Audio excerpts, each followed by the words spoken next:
그 명령이라는 것입니다. 해도 되고 안 해도 되는 것이 아니라 너희들이 밭에 감추인 천국을 발견하게 되면 그 사랑의 실천을 통해서 너희들이 아들이라는 것을 세상의 모든 사람이 눈으로 보고 너희들이 알게 될 것이다. 요한일서 4장에 하나님은 사랑이기 때문에 너희들이 그 사랑을 실천할 때 세상의 사람들이 하나님의 자녀네. 세상의 공식, 세상의 원리가 적용되지 않고 하나님의 나라, 하나님의 말씀, 하나님의 공식이 적용이 되는 그 역사를 오늘 여러분 각각 한 사람을 통해서 여러분이 살고 있는 그곳에서 수많은 세상 사람들이 목도하게 된다는 것입니다.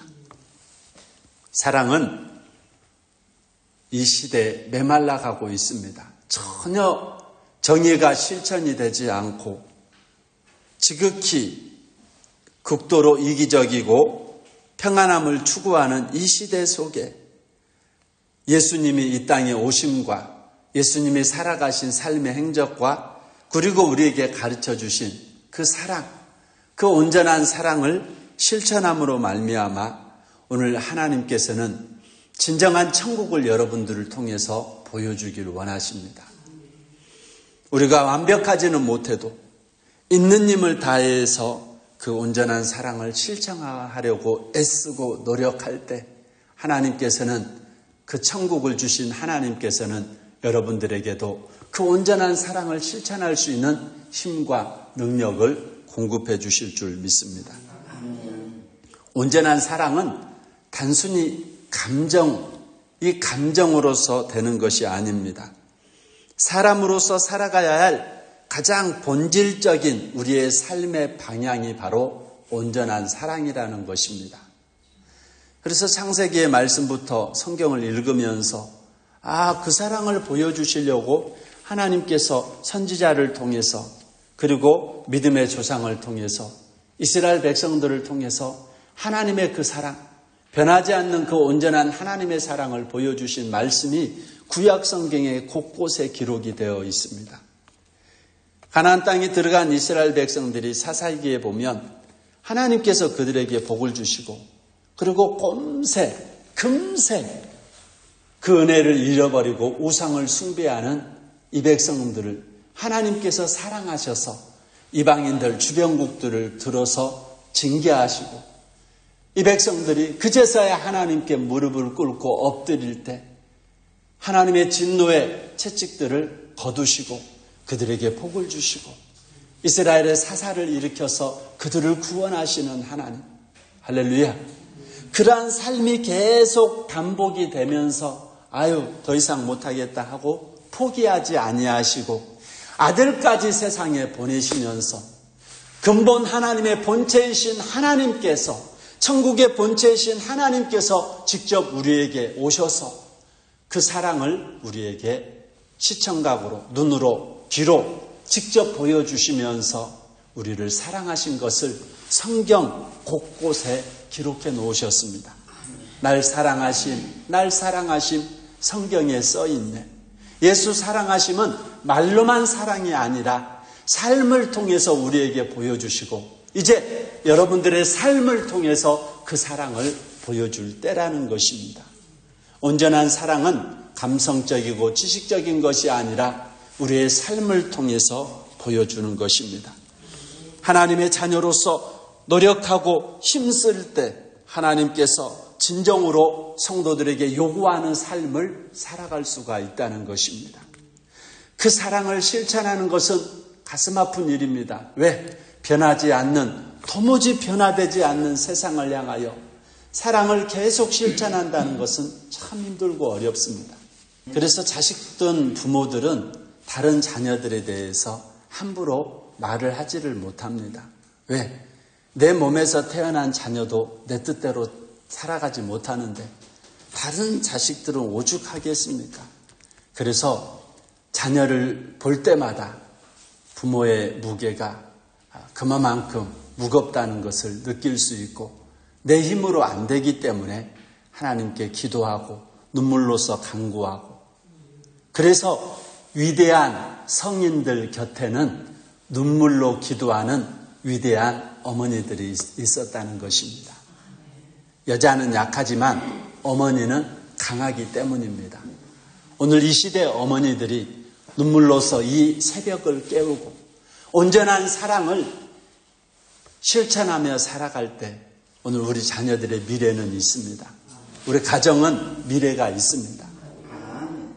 그런데 오래 참지 못하고 더 이상 사랑을 못하겠다 손절하는 순간 우리 가정, 우리 자녀들의 미래는 없다는 것입니다.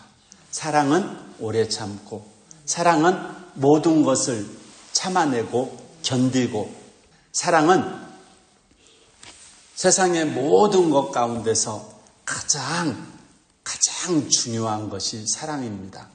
믿음, 소망, 사랑, 이것은 항상 우리의 신앙 속에서 항상 같이 행하지만 그 중에 가장 강력한 능력은 사랑이라는 은사입니다. 사랑의 은사가 여러분들에게 있어서 오늘 여러분들의 신앙의 길이 평탄한, 여러분들의 신앙의 길이 천국을 경험하고 맛보고 전하고 살아가는 성도들이 되시기 바랍니다. 마지막으로 원수를 사랑하라고 말씀하신 것은 자기를 미워하는 자를 선대하는 것이 바로 원수를 사랑하는 것입니다. 원수 사랑의 구체적인 모습을 바로 선대하는 것이라고 표현하고 있습니다. 여러분, 죽도록 미운, 아니 나를 해치려고 하는 원수를 사랑하라는 것은 너무나도 하나님이 정말 힘든, 우리가 실천하기 힘든 일입니다. 그런데 그 사랑의 원수 사랑의 구체적인 모습은 선하게 대하라는 것입니다.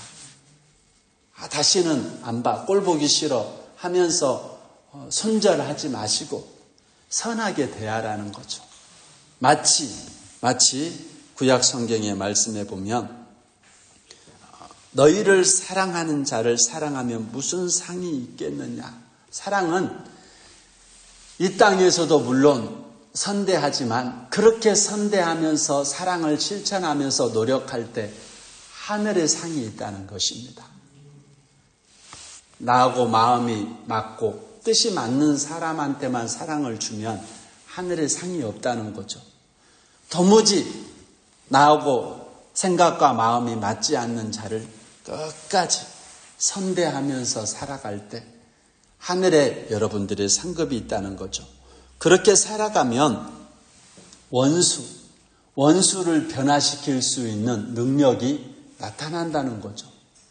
잠언 25장 21절 22절의 말씀에 보면 여러분들이 선대하는 것은 원수에게 선하게 대하는 것은 그의 머리에 숯불을 올려놓은 것과 같다는 것입니다.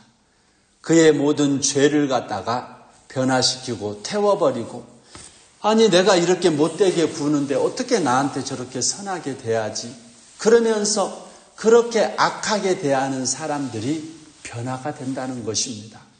할렐루야.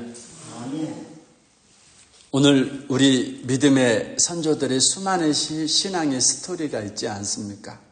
믿지 않는 남편, 믿지 않는 아내를 변화시킨 우리 믿음의 선조들의 모습은 끝까지 남편을 포기하지 않고 아내를 포기하지 않고 기도하면서 선대할 때 하나님의 정확한 시간에 그 사람을 변화시키더라는 것입니다.